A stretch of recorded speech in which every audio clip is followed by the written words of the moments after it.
So two variables are given, x in the form of x and y, and we have to calculate the coefficient of correlation. ठीक है, तो पहले बताया है coefficient of correlation को हम denote करते हैं r से. ठीक है, क्लियर? या तो क्वेश्चन में लिखा होगा simply calculate coefficient of correlation, या फिर नाम आ जाएगा calculate Karl Pearson coefficient of correlation. ठीक है, अगर कोएफिशिएंट ऑफ कोरिलेशन भी लिखा है, कार्ल पियर्सन नहीं लिखा है, तो भी हमें यही आर कैलकुलेट करना है. ठीक है, हमारे पास तीन मेथड्स हैं. जैसे हम मीन कैलकुलेट करते थे, या तो डायरेक्ट मेथड से, या शॉर्टकट से, या स्टेप डेविएशन से. तो यहाँ पे भी हम तीन मेथड से ही कैलकुलेट कर सकते हैं, या तो डायरेक्ट से, या फिर शॉर्टकट से, या फिर स्टेप डेविएशन से. ठीक है, अब सिंपल सी बात है, शॉर्टकट और स्टेप डेविएशन हम कब यूज करते हैं? सिंप्लीफाई करने के लिए, जब वेरिएबल की वैल्यूज, ठीक है, कॉम्प्लेक्स होती है. ये वेरिएबल की वैल्यूज काफी कॉम्प्लेक्स हैं या लार्ज हैं. ठीक है, तो इनको हम सिंप्लीफाई कर लेते हैं. कैसे? या तो किसी एक कॉमन वैल्यू को इन सभी वैल्यूज में से सबट्रैक्ट कर देते हैं, या एक कॉमन वैल्यू से सभी वैल्यूज को डिवाइड कर देते हैं. दो मैथमेटिकल ऑपरेशंस लगाते हैं. सपोज मैं 10 को सब में से माइनस कर दूं, तो ये वैल्यूज कम हो जाएगी, ये 0 हो जाएगा, ये 4 -4 हो जाएगा, -1 हो जाएगा, 0 हो जाएगा, ये 2 हो जाएगा. ठीक है, क्योंकि मैंने एक कॉमन वैल्यू सभी वैल्यूज में से निकाल दी है, डिवाइड कर दी है. ठीक है, क्लियर? तो इस तरीके से हम ऑपरेशन यूज करते हैं, मैथमेटिकल ऑपरेशन सिंप्लीफाई करने के लिए. ठीक है, क्लियर? डायरेक्ट में हम क्या करते हैं? सिंपली क्या करेंगे, यहाँ से मीन निकालेंगे. ठीक है, और dx निकाल लेंगे. ठीक है, सो डायरेक्ट मेथड से अगर हम इस क्वेश्चन को करते हैं, तो हमें सबसे पहले मीन निकालना पड़ेगा, मतलब x बार निकालना पड़ेगा और y बार निकालना पड़ेगा. ठीक है, अब देखो ये जो वैल्यूज हैं, ठीक है, जो भी x और y वेरिएबल की जो वैल्यूज गिवन है, अब यहाँ पे देखो क्या कोई एक कॉमन वैल्यू सब में से सबट्रैक्ट करके इनको सिंप्लीफाई कर ले, या फिर डायरेक्ट मेथड ही पुट करें, या शॉर्टकट पे जाए. स्टेप डेविएशन पे जाने की जरूरत नहीं पड़ेगी सिंपली, क्योंकि वैल्यूज काफी लार्ज नहीं है, छोटी वैल्यूज हैं. ठीक है, क्लियर? हम सीधा शॉर्टकट यूज करते हैं. ठीक है, डायरेक्ट में क्या करना पड़ेगा? मीन निकालना पड़ेगा. ठीक है, क्लियर? वो भी सिंपल रहेगा अगर मीन डायरेक्ट करें. ठीक है, तो डायरेक्ट का फॉर्मूला लिख देता हूं मैं. डायरेक्ट क्या यूज करते हैं? r = summation dx dy upon summation dx square into summation dy square under the root. ठीक है, ये हमारा फॉर्मूला है डायरेक्ट मेथड के लिए. तो डायरेक्ट मेथड के लिए हमें चाहिए dx dy. Okay, dx square और dy स्क्वायर. अब ये dx क्या होता है और dy क्या होता है, कैसे निकलते हैं? ठीक है, तो सबसे पहले हम dx निकाल लेते हैं. dx = x - x बार. dx निकलता है x में से x बार माइनस कर दो. x बार क्या होता है? मीन. ठीक है, क्लियर? ओके, और इस स्टेटमेंट को हम कहते हैं dx = x - x बार को जब हमें वर्ड्स में इसको लिखना है, तो कैसे लिखेंगे? when the deviations taken from their actual mean, या when the deviations are taken from their respective mean. कई बार क्वेश्चन में dx की वैल्यू दे रखी होती है, सॉरी समेशन dx की वैल्यू. ठीक है, मतलब dx की सभी वैल्यूज का टोटल. ये समेशन क्या होता है? ये समेशन सम टोटल ना, सम total of dx square, some total of dy square. ठीक है, अब dx स्क्वायर कैसे निकला होगा? dx की वैल्यूज का स्क्वायर करके निकला होगा. तो सबसे पहले हमें dx निकालना पड़ेगा. ठीक है, तो कई बार क्वेश्चन में स्टेटमेंट लिखी होती है, उसमें लिखा मिलेगा sum of the deviation of x taken from their respective mean. ठीक है, ये पूरी लाइन का मतलब है समेशन dx. ठीक है, इसको हम ऐसे लिखते हैं. कई बार क्वेश्चन में आपको dx समेशन dx की वैल्यू गिवन मिलेगी. ठीक है, या फिर समेशन dx स्क्वायर की वैल्यू. ठीक है, क्लियर? एक क्वेश्चन हमने पहले भी किया था ऐसे. dx स्क्वायर की जगह पे क्या लिख जाएगा? Sum of the squares of deviation. Sum of the squares of deviation of x. ठीक है, भाई dx स्क्वायर मतलब डेविएशन का स्क्वायर. किसकी डेविएशन है? d के आगे जो लिखा है. ठीक है, d फॉर डेविएशन, और किसका डेविएशन है? x का या y का, उसके आगे जो लिखा मिलेगा. dy डेविएशन ऑफ y होगा, dx deviation of x variable होगा. ठीक है, तो इस समेशन dx स्क्वायर को कैसे लिखेंगे? सम टोटल या sum of the squares of deviation. ठीक है, sum of the squares of deviation. Square of deviation मतलब dx स्क्वायर, सम मतलब समेशन, ठीक है। तो sum of the square of deviation of x, कहाँ से आया वो deviation, taken from the respective mean, ठीक है। डेविएशन कैसे निकाला, मतलब dx कैसे निकला, x माइनस एक्स बार होता है मीन, ठीक है, क्लियर। तो जब हमने x में से उसका मीन माइनस कर दिया, उसका एवरेज माइनस कर दिया, तो हमारे पास dx आ गया है, डेविएशन ऑफ x आ गया है, ठीक है। तो क्वेश्चन में आपको जब वैल्यूज दे रखी होंगी तो स्टेटमेंट लिखी मिलेगी, ये नहीं लिखा मिलेगा कि समेशन dx स्क्वायर या summation dx is equal to this, नहीं, ये स्टेटमेंट मिलेगी, उसके आगे आपको वैल्यू दे रखी होगी, 20 है, 30 है, जितना मर्जी, ठीक है। आपको यहाँ पे आइडेंटिफाई करना है कि ये समेशन dx है, समेशन dx स्क्वायर है, या समेशन dx dy है, dy स्क्वायर है, क्या, ठीक है, क्लियर। तो हम निकाल रहे हैं अभी dx कैसे निकलेगा, x माइनस एक्स बार। तो पहले हमें x तो गिवन है क्वेश्चन में, ये रही x की वैल्यू, हमें निकालना है x बार, ठीक है। तो x बार क्या होता है, मीन, ठीक है। तो हम x बार निकालेंगे, ओके। तो x बार कैसे निकलेगा, x bar is equal to summation x upon n। कौन सी सीरीज है ये, इंडिविजुअल सीरीज है ना, फ्रीक्वेंसी नहीं दे रखी, कहीं पे भी f नहीं लिखा है, कहीं पे भी नंबर ऑफ आइटम्स नहीं लिखा, number of workers, number of boys, number of girls या नंबर ऑफ स्टूडेंट, कुछ भी ऐसा नहीं लिखा, नंबर ऑफ करके कुछ भी चीज नहीं लिखी है, मतलब फ्रीक्वेंसी नहीं दे रखी, सीधा वेरिएबल दे रखा है x और y, ठीक है। तो ये इंडिविजुअल सीरीज है, डिस्क्रीट सीरीज नहीं है। तो इंडिविजुअल सीरीज में मीन कैसे निकलता है, इंडिविजुअल सीरीज में x bar is equal to summation x upon n। क्या चाहिए हमें, समेशन x चाहिए और n चाहिए, ठीक है। तो n कैसे निकलता है इंडिविजुअल सीरीज में, bye counting the number of items या नंबर ऑफ ऑब्जर्वेशन, ठीक है। तो काउंट कर रही है कितनी है, 1 2 3 4 5 6 7 8, ठीक है। 8 number of items in the x variable are given. तो n कितना हो गया x के लिए, 8, ठीक है, x का n हो गया 8। हमें चाहिए तो समेशन x का मतलब x की वैल्यूज का सम टोटल। तो x की वैल्यूज गिवन है, इनका टोटल कर लो, समेशन x आ जाएगा। तो summation x is equal to 24 4 5 6 7 18, summation x है 80।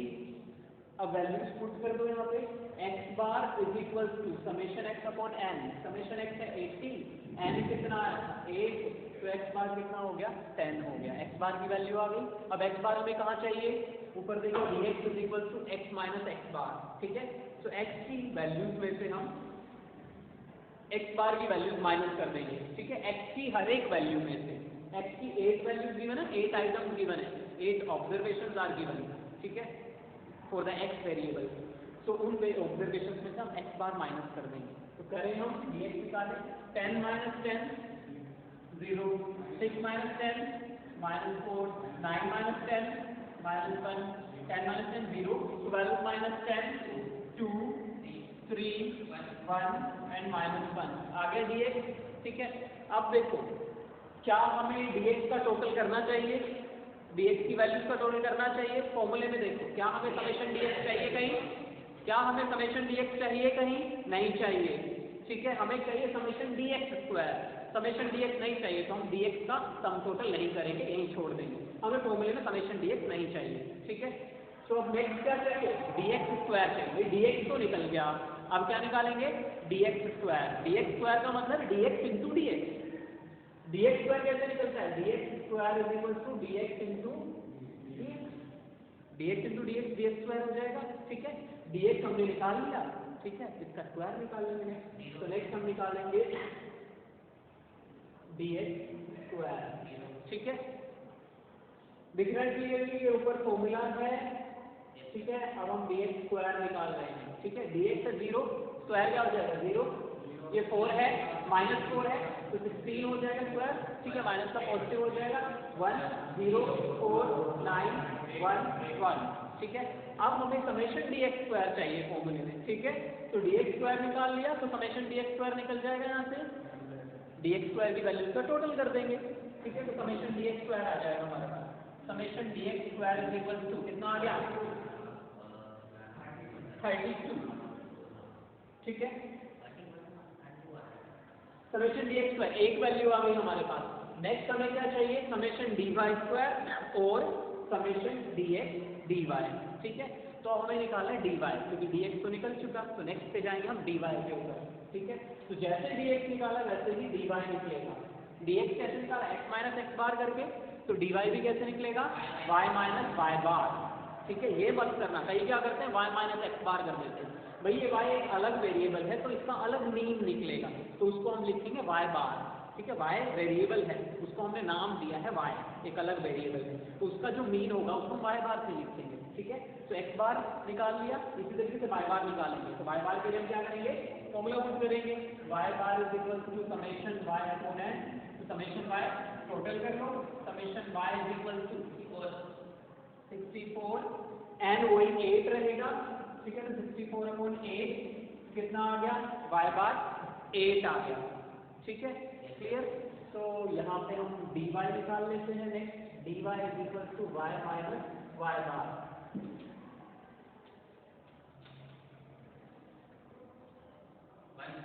9 माइनस 8, वाई बार हमने निकाला है 8, ठीक है। तो 9 minus 1 minus 4, 6 minus 8 minus 2, 9 minus 8 1, 11 minus 8 3, 13 minus 8 5, 8 minus 8 0, 4 minus 8 minus 4, ठीक है। तो dy आ गया y minus Y bar, y की सभी वैल्यूज में से y बार को हमने सब्ट्रैक्ट कर दिया, ठीक है। हमें समेशन dy नहीं करना, क्योंकि फॉर्मूले में हमें समेशन dy स्क्वायर चाहिए, समेशन dy नहीं चाहिए, तो dy का स्क्वायर कर लेंगे हम, dy स्क्वायर, तो dy स्क्वायर में कैसे निकलेगा, dy इंटू dy, तो 1 16 4 1 9 25 0 16, ठीक है। अब इसका टोटल कर लेंगे, summation dy square is equal to 72, ठीक है। नीचे डिनोमिनेटर कंप्लीट हो गया, समेशन dx स्क्वायर की वैल्यू भी आ गई, समेशन dy स्क्वायर की वैल्यू भी आ गई। ऊपर न्यूमरेटर में हमें चाहिए summation dx dy, summation dx dy का मतलब है sum total of the product of dx and dy, ठीक है। ये क्वेश्चन में कैसे लिखा मिलेगा, स्टेटमेंट अगर हो तो sum of the product of deviation of x and y, ठीक है। dx dy, मैंने पहले भी कहा dx dy जैसी कोई चीज क्वेश्चन में नहीं लिखी मिलेगी। dx कौन कहते हैं, deviation of x, and dy को कहते हैं डेविएशन ऑफ y, ठीक है, क्लियर। तो समेशन dx dy कैसे लिखा मिलेगा, sum of the product of the deviation, deviation जो है x और y की जो डेविएशन है उनके प्रोडक्ट का सम है, तो हमें क्या निकालना है, प्रोडक्ट निकालना है dx और dy का, क्योंकि डेविएशन हम ऑलरेडी निकाल चुके हैं dx और dy, ठीक है। तो dx इंटू dy करेंगे, dx ये रहा और dy ये रहा, तो dx dy, dx dy, dx 0 है, dy 1 है, 0 0, dx माइनस 4 है, dy है minus 4, 16 minus 1 minus 2 0, it is 0 into 1 6, 2 into 3 6 15 and 0 then 4, ठीक है। तो हमें समेशन dx dy निकल गया 43, समेशन dx dy 43, सब कुछ आ गया। अब फॉर्मूले में कुछ कर देंगे वैल्यूज को, फॉर्मूला क्या है, summation dx dy upon under the root summation dx square into summation dy square, ठीक है। So r is equal to summation dx dy कितना है 43, ठीक है। So 43 upon under root summation dx square, summation dx square 32 into summation dy square 72, ठीक है। अब इनको सॉल्व कर लेंगे, 43 अपॉन 32 का स्क्वायर रूट निकालेंगे और 72 का स्क्वायर रूट निकालेंगे, ठीक है। तो 32 स्क्वायर रूट जब हम निकालेंगे पेयर बना लेंगे, बन गया, एक ही पेयर बन रहा है, हाँ जी, हाँ मल्टीप्लाई करके स्क्वायर रूट निकाल लो या दोनों का अलग अलग स्क्वायर रूट निकाल के बाद में मल्टीप्लाई करना है, इट्स अप टू यू, कोई फर्क नहीं पड़ता, ठीक है। तो 5 पे जा रहे हैं 25 7, ये जो वैल्यू है तो 2 से मल्टीप्लाई या डबल करके नीचे कैरी करोगे 10 आ जाएगा, आगे कोई वैल्यू नहीं है, डेसिमल लगाओ, ऊपर भी डेसिमल लगाओ, पेयर बनाओ, ठीक है, ओके।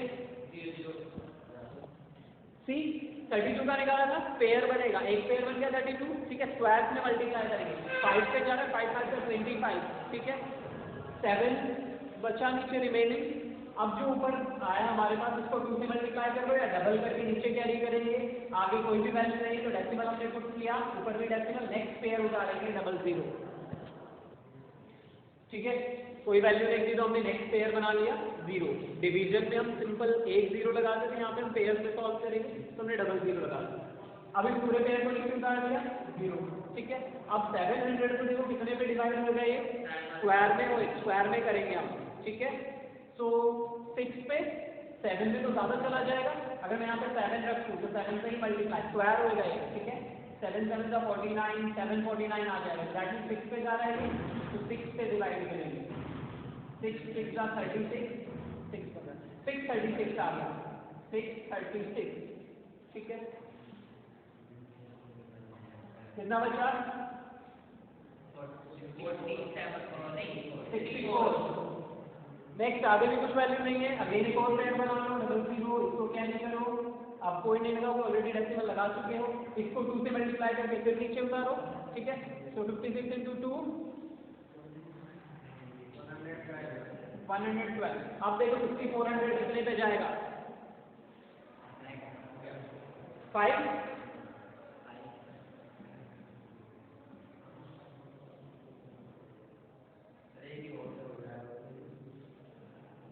5625, ठीक है, तो 5.65, तो 32 का हम स्क्वायर रूट निकाला 5.625, 5.65 into 7 into 7 into 8, ठीक है। तो नेक्स्ट 72 का स्क्वायर रूट 8.5, ठीक है, दोनों को मल्टीप्लाई कर लो, एक डेसिमल से लिया तो इसको भी एक सिंगल डेसिमल तक लेके चलो, ठीक है, तो 43/48.51, तो r is equal to 43/48.51।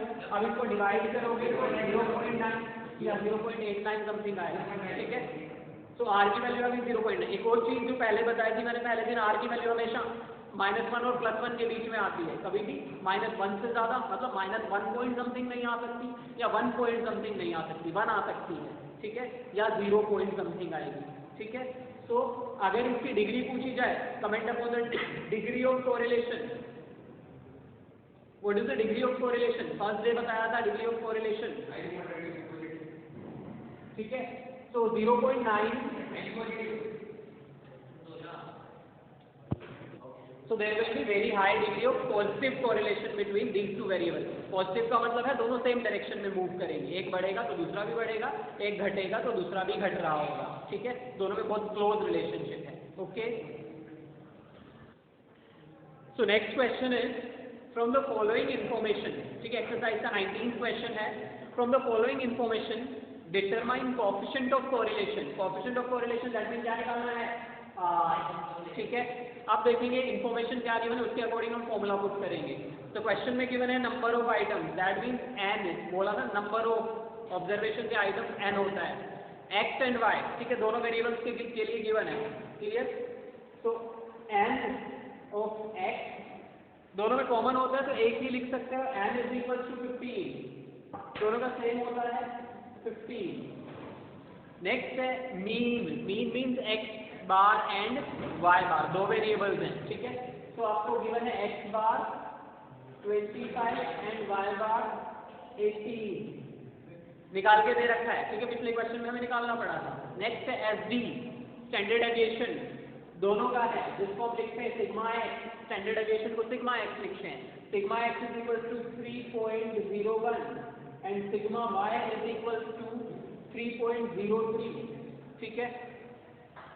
Next है sum of squares of deviation from mean, sum मतलब लगा दो समेशन, सम ऑफ किसका सम है, स्क्वायर्स ऑफ डेविएशन, ठीक है, तो squares of deviation, deviation means d, ठीक है, और स्क्वायर मींस d का स्क्वायर है, तो x का होगा तो dx स्क्वायर हो जाएगा, y का होगा तो dy स्क्वायर हो जाएगा। तो समेशन dx स्क्वायर गिवन है हमें और समेशन dy स्क्वायर गिवन है, दोनों वैल्यूज गिवन है। समेशन dx स्क्वायर है 136 and summation dy square given है 138। नेक्स्ट है sum of the product of deviation, sum मतलब समेशन लगा दो, किसका है, ऑफ द प्रोडक्ट, ठीक है, दैट मीन दो चीजें मल्टीप्लाई हुई होंगी, product of deviation of x and y, deviation of x होता है dx and deviation of y होता है dy, तो दोनों का प्रोडक्ट क्या हो जाएगा dx dy, ठीक है, तो समेशन dx dy गिवन, ये summation dx into summation dy नहीं है, dx इनटू dy का टोटल है जो कि समेशन dx dy 122, ठीक है, ये इंफॉर्मेशन हमें गिवन है क्वेश्चन में। तो क्या कह रहा है, कोएफिशिएंट ऑफ कोरिलेशन निकालिए, तो हमें देखना है कि कौन सा फॉर्मूला हम पुट कर सकते हैं, ठीक है। अब देखो समेशन dx स्क्वायर भी है, समेशन dy स्क्वायर भी है, समेशन dx dy भी है, ठीक है, तो हम पिछले वाला फॉर्मूला पुट कर सकते हैं, summation dx dy upon under the root summation dx square into summation dy square, ठीक है, ये फॉर्मूला पुट कर सकते हैं हम, r equal to summation dx dy upon under root summation dx square into summation dy square, ठीक है। उसके अलावा एक इंफॉर्मेशन ये भी गिवन है कि हमें सिग्मा x और सिग्मा y भी गिवन है, ठीक है, सिग्मा x और सिग्मा y गिवन है, तो हम एक फॉर्मूला ये भी पुट कर सकते हैं, r is equal to summation dx dy upon n into sigma x into sigma y, ठीक है, ये फॉर्मूले हमने शुरू में पढ़े थे जब डिराइव किया था, summation dx dy upon n into sigma x into sigma y, ये फॉर्मूला भी पुट कर सकते हैं और ये वाला भी पुट कर सकते हैं, जो हमें कन्वीनियंट लगे हम उसको पुट कर, क्योंकि सारी वैल्यूज गिवन है, दोनों फॉर्मूले में जो जो चाहिए वो सारी वैल्यूज गिवन है हमें, तो दोनों में से कोई भी, यहाँ पे हमें स्क्वायर रूट निकालना पड़ेगा, यहाँ पे हमें स्क्वायर रूट नहीं निकालना पड़ेगा, ठीक है, तो दोनों में से कोई भी वैल्यू पुट करें, कोई भी फॉर्मूला यूज करेंगे। मैं ये लेके चलो, ये हमने पीछे किया था अभी, ठीक है, इसको सॉल्व करते हैं, वैल्यू वाला की दे रखी है, समेशन dx dy कितना है 122 अपॉन n कितना है 15 इनटू सिग्मा x कितना है 3.01 इनटू सिग्मा y कितना है 3.03, मल्टीप्लाई करो और डिवाइड करो, आ जाएगा आंसर, ठीक है।